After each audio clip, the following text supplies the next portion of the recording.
Three, two, one. Bonsoir. Nous sommes réunis ce soir avec Anarita, Nagiste et Virginie pour effectuer une enquête sous hypnose, une enquête ésotérique dont elles ne connaissent pas le sujet. Nous allons donc explorer un thème que j'ai préalablement choisi et vous allez le découvrir en même temps que nos 3 enquêtrices. À savoir, existe-t-il des êtres extraterrestres bienveillants? Quand je dis extraterrestres, ça peut être de tout type, en tout cas qui ne sont pas humains, mais qui souhaitent interagir avec l'être humain dans le but de l'aider. On peut les appeler de différentes façons selon les croyances, peu importe, nous n'en avons pas. Nous allons juste les chercher en fonction de leurs intentions vis-à-vis de l'être humain. Je vous invite donc à chercher un être extraterrestre bienveillant pour l'humain, l'être humain. Quand vous l'avez trouvé, vous me le dites.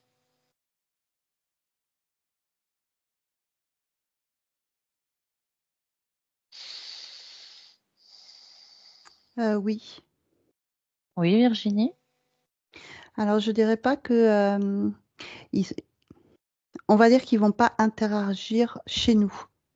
Il n'y a pas de le mot bienveillant, c'est pas le bon terme en fait. Ils Qu'est-ce vont que pas tu venir dirais? Quel mot tu interprètes? neutre. Neutre. Oui, c'est le bon mot neutre. D'accord. Alors pourquoi, lorsque je te demande de chercher un être bienveillant, tu trouves quelqu'un de neutre?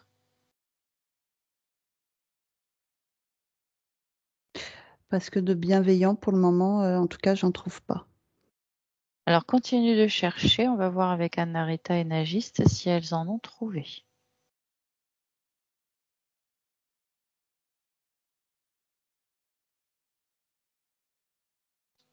Visiblement pas encore.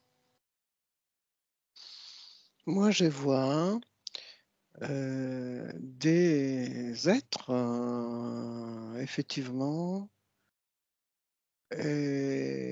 qui ils interagissent pas avec l'humain, mais qui sont neutres, comme elle disait Virginie, Oui.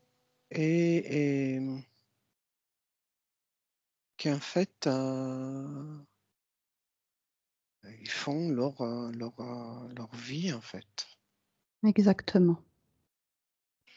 D'accord. Moi, ce que je souhaiterais, parce que dans l'imaginaire collectif de beaucoup de personnes, il existe, vous savez, ce qu'on peut appeler ange gardien, ange, ou même des entités qui interagissent, ou même des dieux, peu importe.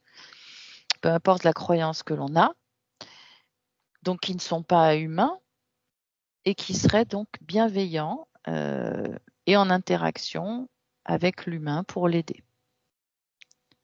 Est-ce que vous voyez ce type d'être? Est-ce que vous en trouvez? Un agiste?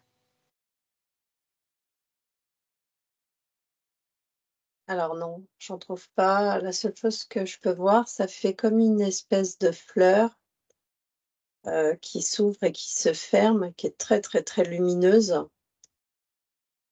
Et, euh, et c'est comme si cet élément-là, c'était d'un passage d'un plan à un autre. Je sais pas, il y a quelque chose qui est relié à un passage et que derrière cette fleur, à l'intérieur, si je rentre à l'intérieur de cette fleur, Oui. j'ai accès à un espace où on peut trouver des êtres qui qui ont cette cette bienveillance entre parenthèses, c'est-à-dire la bienveillance dans le sens où elle va pas venir interagir avec le plan terrestre. Mais il y a aussi une notion de impossibilité. C'est comme s'il y avait une impossibilité. Ah bon. Je ne sais pas si c'est clair. Alors, donc tu vois une fleur, c'est-à-dire une représentation imagée d'une Ouais. autre dimension, d'un passage vers une autre dimension, si j'ai bien compris. Oui, ouais, oui. C'est comme c'est comme si les pétales de la fleur s'ouvraient et se fermaient, et que si j'accédais, que j'entrais dans le centre de cette fleur, j'accédais à un autre plan. Et dans cet autre plan, il y a des êtres. Mhm. Alors, est-ce que tu peux me décrire ces êtres? Alors, pour être honnête avec toi, je suis pas rentrée Ah, alors comment tu sais qu'il y a des êtres dedans? parce que je le sens, je le D'accord. sais. Alors, touche cette représentation, vérifie l'information. Prends toujours l'information. Qu'est-ce que Ouais. c'est?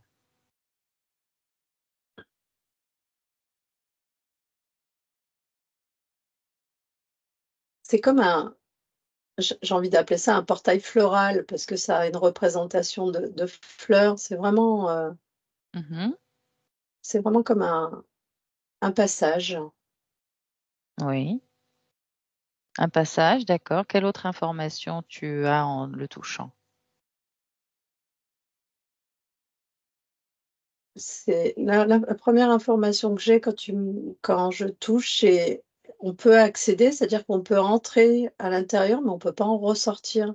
Et C'est voilà. comme s'il y avait un accès intérieur, mais pas extérieur. Parce que cette notion de ouvert, fermé m'a interpellée, pour tout te Mmh. dire. Je ne trouve pas ça normal.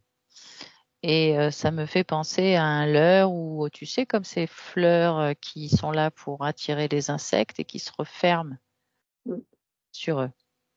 Et cette notion de savoir qu'il y a des êtres sans même y avoir pénétré, également, je trouve l'information trop alléchante, trop tentante, sans même être passé de l'autre côté. Ouais. Alors, bon, écoute, pour moi, c'est un leurre. Est-ce que tu veux vérifier, explorer, te faire ta propre idée?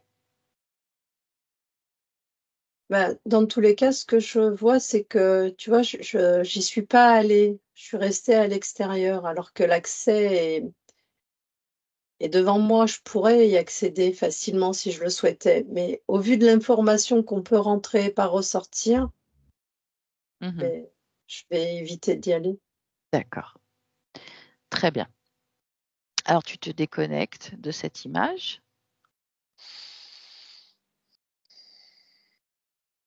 Alors, pourquoi est-ce qu'on a on va essayer de trouver différemment. Pourquoi est-ce qu'on a cette information sur Terre que des êtres sont bienveillants, nous protègent, interagissent avec l'humain pour l'aider, le protéger, le faire évoluer? C'est une pensée générale. Oui, mais d'où vient-elle? Égrégore. D'accord. Ouais, c'est une croyance. Oui.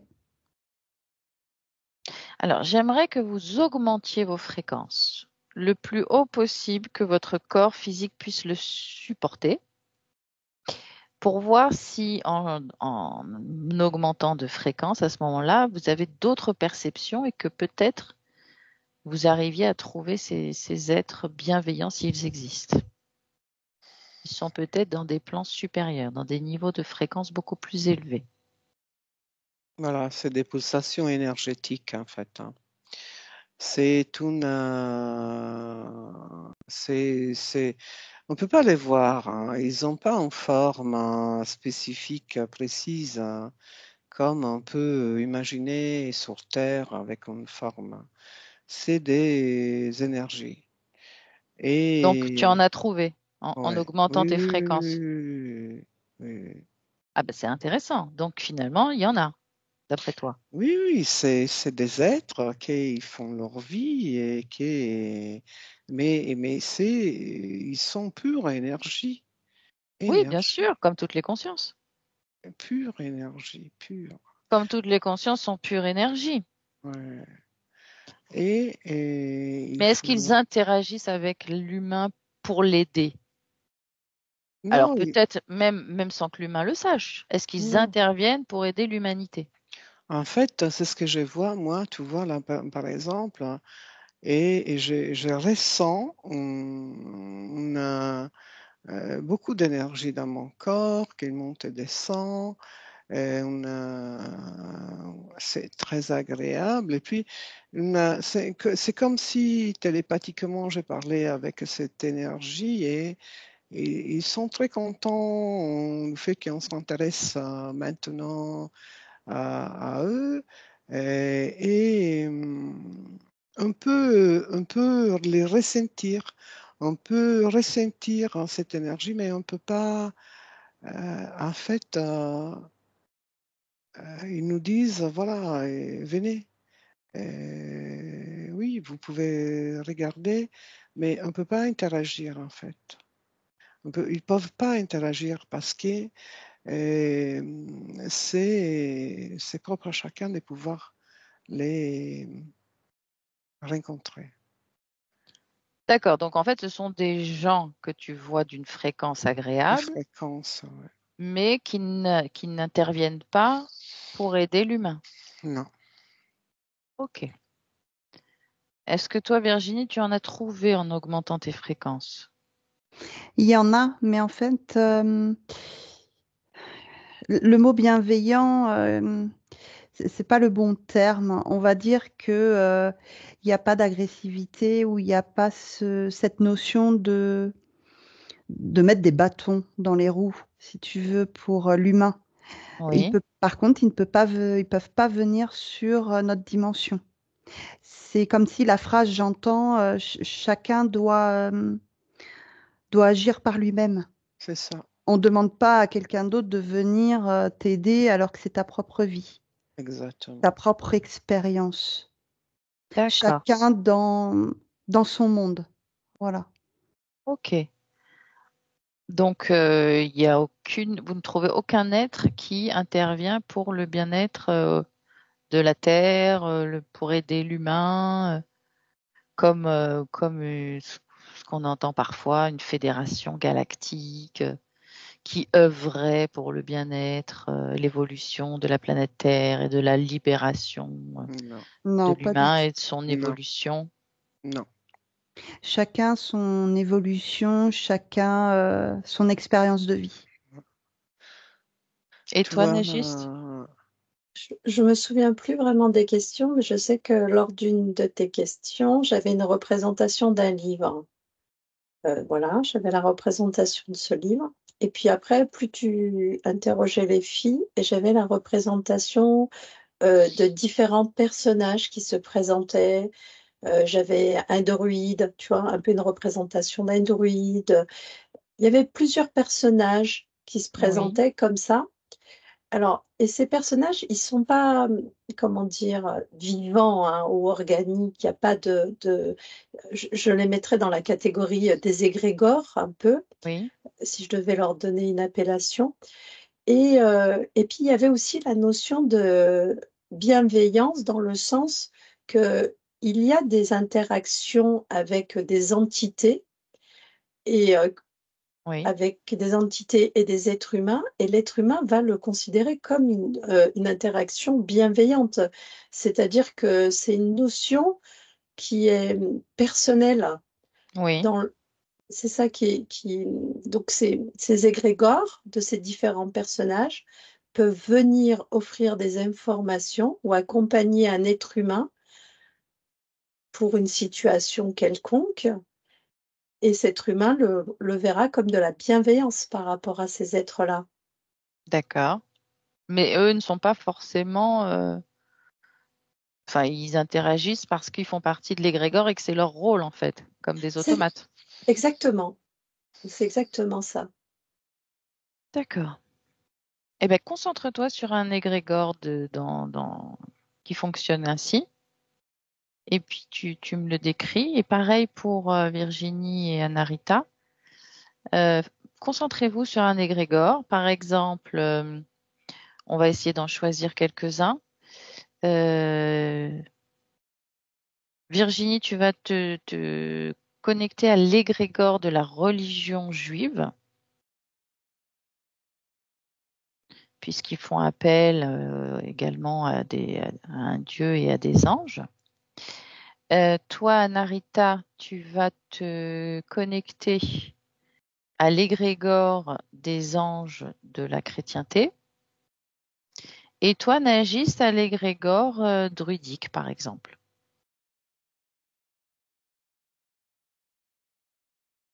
Et chacune, vous allez me décrire les informations de la manière dont ils arrivent à interagir, ces égrégores, et faire en sorte, si c'est le cas, d'aider l'humain qui fait appel à cet égrégore.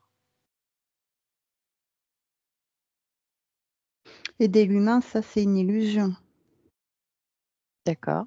C'est l'information qu'on envoie pour effectivement capter ou rapatrier, j'ai le mot, rapatrier du monde pour D'accord. faire un rassemblement. Oui, mais certains ont le sentiment d'avoir été entendus et d'avoir obtenu une réponse. Parce qu'il y a des échanges. Ça va pas que dans un sens. On ne fait pas que récupérer. Il faut aussi que cet égrégore donne pour que les gens y croient. D'accord. Et comment est-ce qu'il donne? Comment est-ce qu'il vient en aide à l'humain, qu'il le prie ou Les l'interroge? voix, C'est-à-dire? entendre des voix. J'ai dans la tête comme des voix. Mm. Ah, d'accord. Donc, il convainc la personne qu'elle a reçu une réponse. Ouais. Il n'y a même pas besoin de convaincre.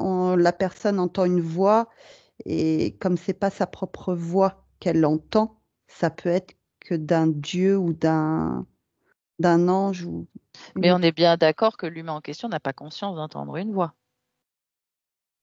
Si, Ah, t'entends une voix à l'intérieur de toi, en fait. mais tu n'entends pas C'est une dur à voix comme expliquer. tu m'entends en ce moment. Non, c'est moins perceptible.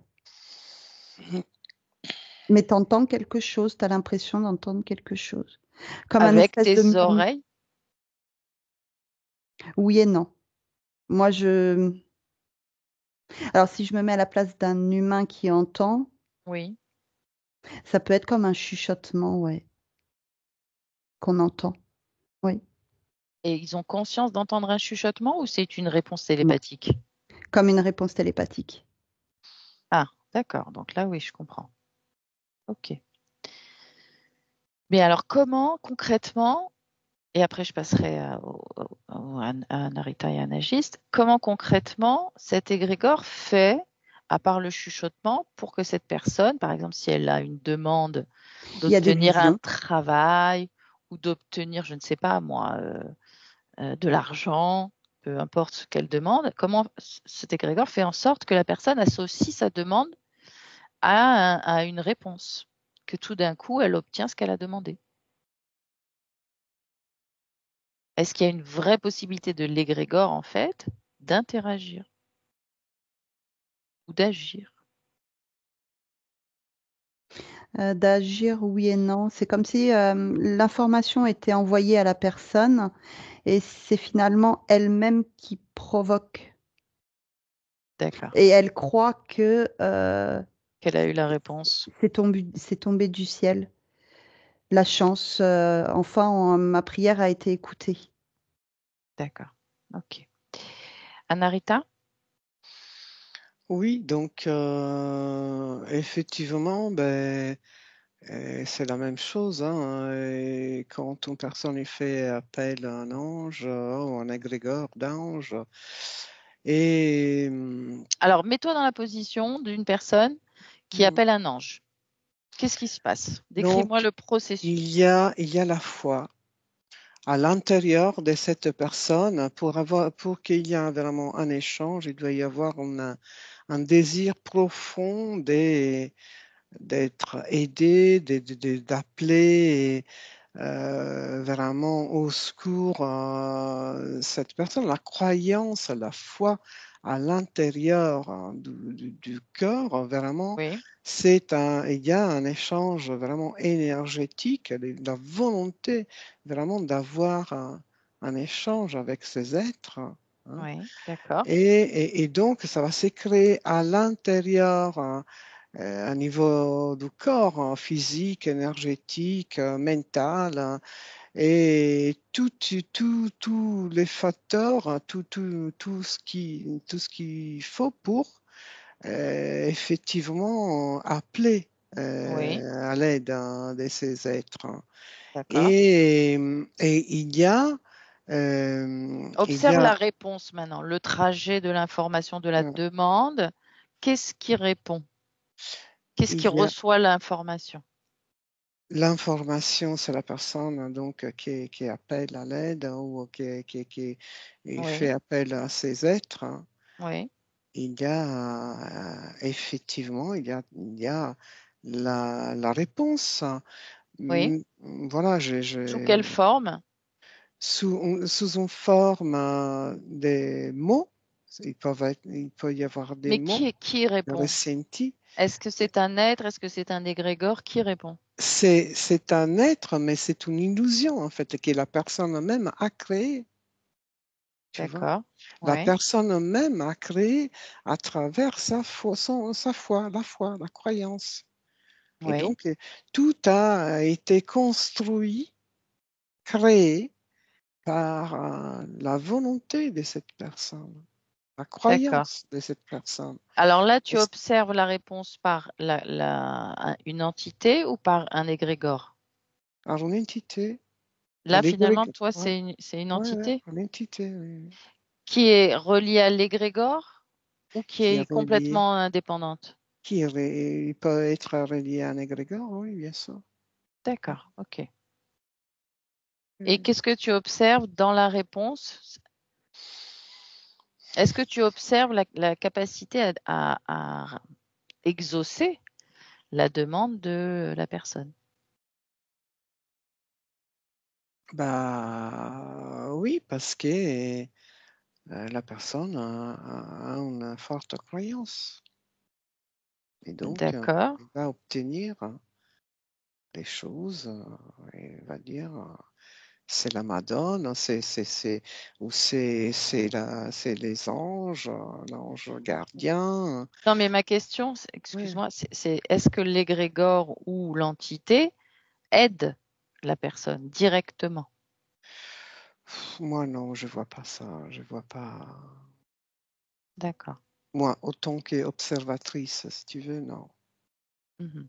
Il y a, il y a la croyance, l'illusion, vraiment. D'accord, ok, L'illusion. ok. Et toi, Nagis, tu t'es concentré sur un égrégore druidique? Oui. Alors, l'égrégore, il a une représentation plutôt ovale, ça fait un peu comme un nuage, et au centre, j'ai la représentation d'un druide. Mais c'est un peu symbolique, hein. Et Mhm. le druide est très grand.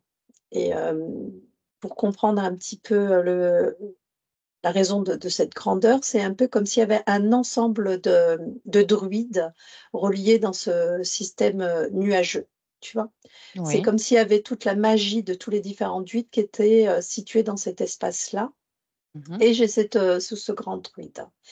Et quand tu posais les questions aux filles, ce qui est arrivé, c'est qu'en fait, au niveau du physique, la personne, quand elle fait appel à un druide afin pour lui Oui, demander un accompagnement dans un acte de magie ou oui. pour plusieurs raisons.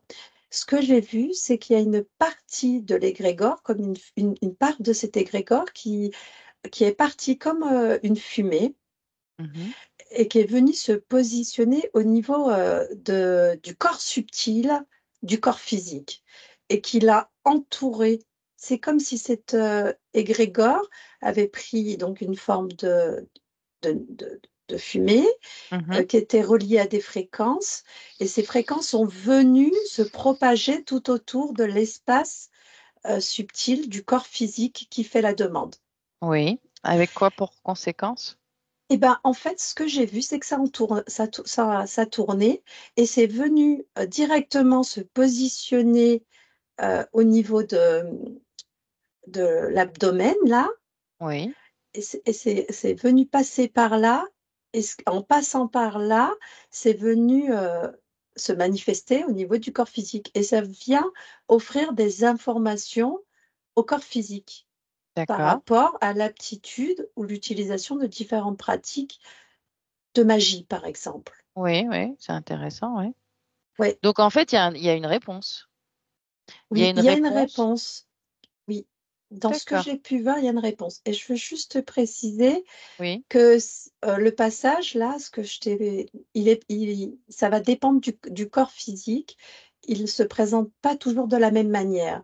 Si la demande part de là, elle va venir s'imprégner d'ici. Si la demande part du cœur, ça va venir passer par là. Si la demande part du mental, ça va venir passer par le mental. C'est comme si cette fumée mhm, d'information va venir se positionner à l'endroit de euh, la demande. exactement. D'accord.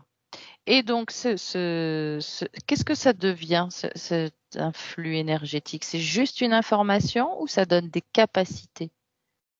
Ou ça permet simplement à la personne de réveiller des capacités peut-être qu'elle avait et elle ne savait pas comment les activer? Alors, quand tu me dis ça, j'ai le sentiment qu'il y a deux possibilités. Il y a la possibilité que ça vient offrir des informations et il y a aussi la possibilité d'offrir des informations et des capacités, dans le sens où l'information va venir apporter de nouveaux éléments au corps physique qui va se transmuter en capacité. Comme un téléchargement. Oui. D'accord. Est-ce qu'il y a la notion vraiment de magie? Est-ce que ça peut créer de la magie dans le corps ou est-ce que ça répond à une information déjà existante qui vient se réveiller? C'est-à-dire, est-ce qu'il y a création de magie de par cette transposition d'un flux énergétique dans le corps suite à cette demande? Donc, une création vraiment qui n'appartenait pas à l'être qui a formulé cette demande et qui vient véritablement de l'égrégore, ou c'est une information qui vient réveiller une capacité déjà existante dans le corps physique. Donc, qui ne crée rien en fait. Non, c'est quand tu as ta première proposition, ça validait. Pour moi, c'est vraiment De la magie. oui, il y a une forme de magie, oui. D'accord. Alors ça, c'est intéressant. Il faudrait voir cette magie dans cet égrégore, d'où elle vient. Concentre-toi sur l'égrégore en question et voir comment est alimentée cette magie, comment elle est créée, d'où vient-elle? Alors, je dis juste que le premier mot qui me vient, il y a l'intention, mais qui va partir du corps physique. Donc, je sais, peut-être que je réponds pas du tout à ta question, mais Dis-moi. cette intention offre c'est une forme d'énergie Mhm. et elle va venir se relier directement à cet égrégore. Ça part du corps physique, Oui, par tout à fait. l'intention, et ça va venir se positionner au niveau de l'égrégore. Mhm. Voilà. Et ça, rien que déjà ça, c'est déjà une forme de magie. Dans quel sens? C'est dans le sens où l'intention vient va venir se positionner dans l'espace ou dans ce nuage d'informations égrégoriques, je ne sais pas comment on peut appeler ça. Mhm. Mais dans ce cas-là, ça voudrait dire que l'intention crée la magie dans l'égrégore? Ou est-ce que la magie était déjà préexistante avant la question, avant la demande? La magie est préexistante. Ok, d'accord. Et donc, justement, d'où vient cette magie? Concentre-toi sur cette information. Tout à Anna-Rita, fait. Virginie, je vous invite à vous connecter sur le même thème que Nagiste. Vous vous déconnectez donc de vos informations précédentes et vous observez aussi un égrégore avec cette magie si vous la détectez, comme Nagis vient de la décrire, afin de comprendre d'où elle vient et comment elle fonctionne.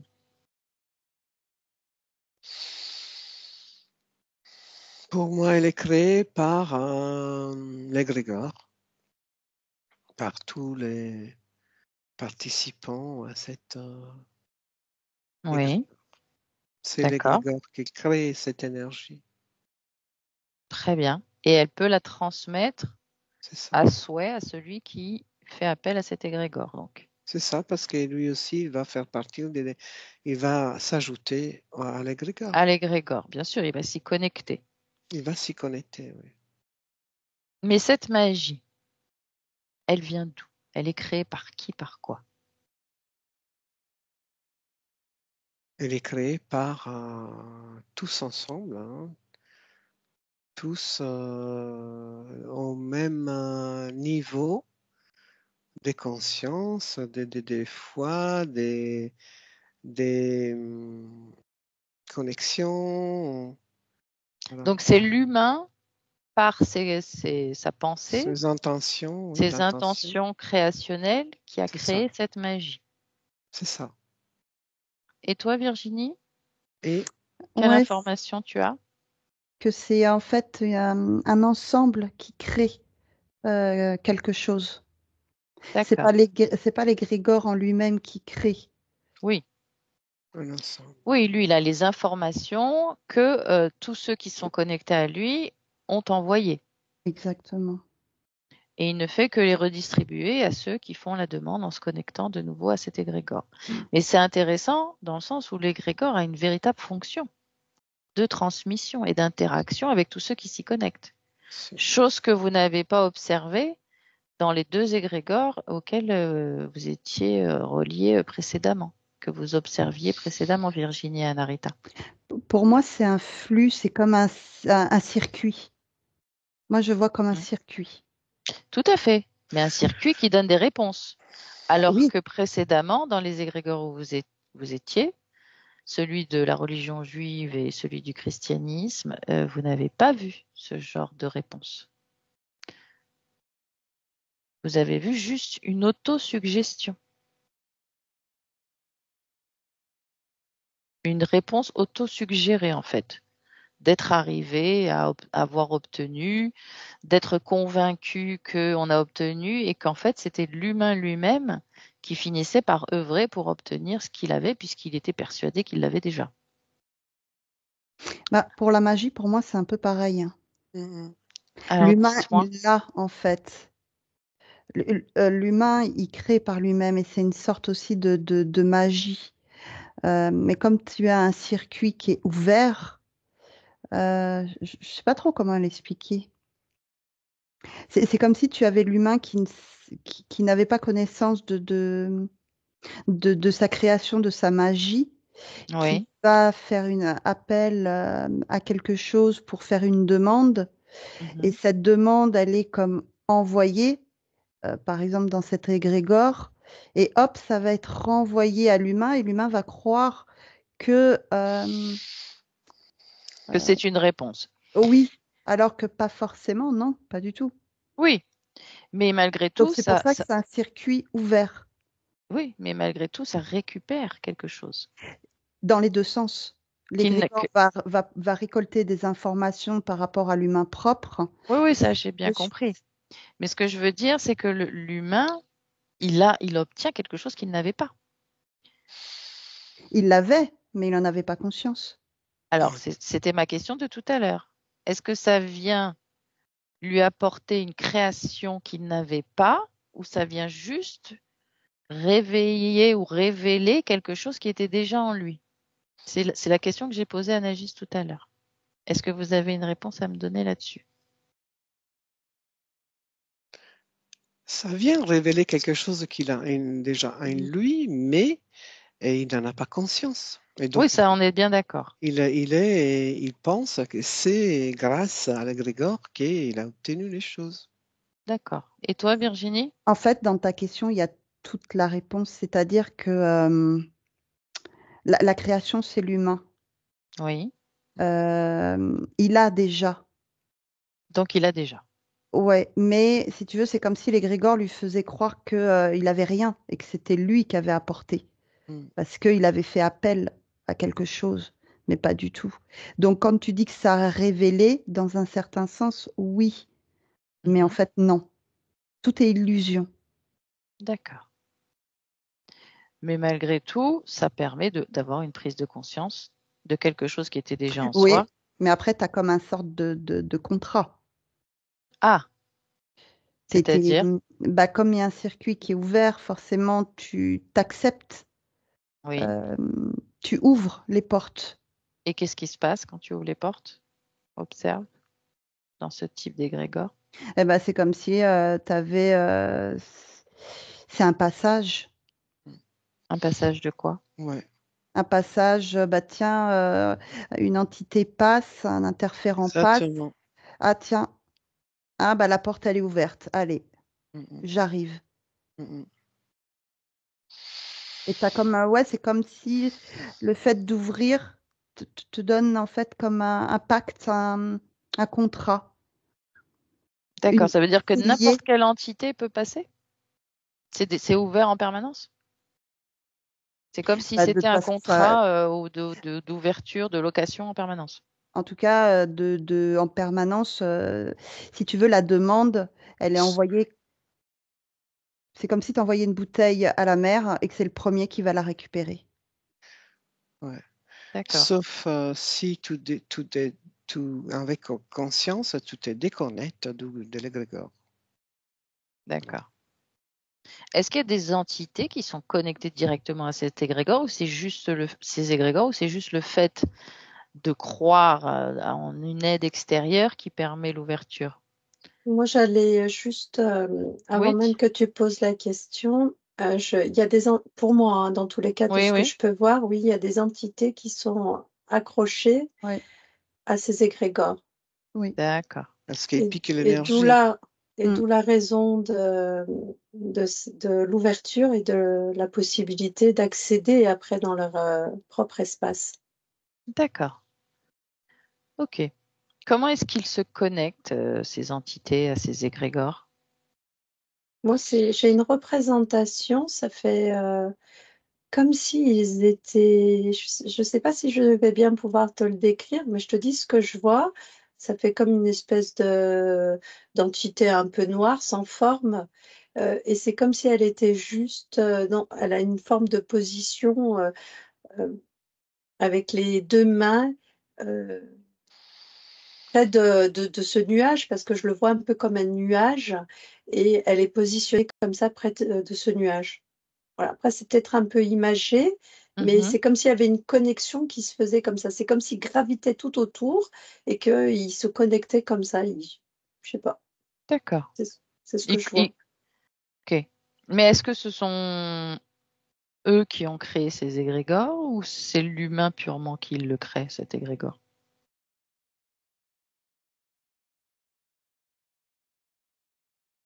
La question, il y a plusieurs types d'égrégores.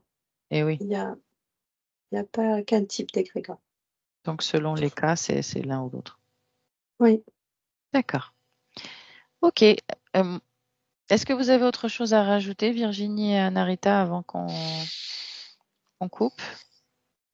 Non, comme dit Mhm. Nagiste, en fait, ils sont reliés, c'est des canaux, des Mhm. flux énergétiques. D'accord. Oui, Ok. donc. Oui, Narita? Non, je voulais juste oui, ajouter qu'en fait, si on ne ferme pas vraiment la connexion avec l'égrégore, ben, on reste connecté et donc comme un portail hein, ouvert hein, tout le temps, et tout peut passer, quoi, tout à n'importe quoi. Enfin, et donc, c'est là qu'après, il y a le revers de la médaille aussi. Hein. D'accord. Il peut y Donc, avoir. en conclusion, on est arrivé jusqu'aux égrégores parce qu'on n'a pas trouvé d'être qui interagit de manière bienveillante avec l'humain ou avec la Terre. Et on a découvert finalement que c'est par les croyances que les êtres humains croient obtenir des réponses en fonction des différentes ouvertures et appels qu'ils lancent dans la visible. Et s'ils sont connectés à plusieurs, donc j'explique un petit peu pour les gens, à plusieurs sur la même idée, vont créer ce qu'on appelle un égrégore.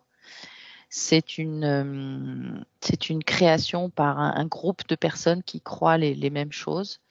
Et donc, ils sont interconnectés à travers cet égrégore. Et on a découvert aussi qu'il y a des entités qui sont greffées à ces égrégores-là. Et que finalement, ils n'ont pas d'aide ni de l'extérieur d'une entité quelconque, ni de l'égrégore. La réponse est toujours dans l'humain qui va créer sa propre réalité. Merci beaucoup Anarita, Nagiste et Virginie pour cette enquête de ce soir. Je vais couper et vous ramener dans quelques instants.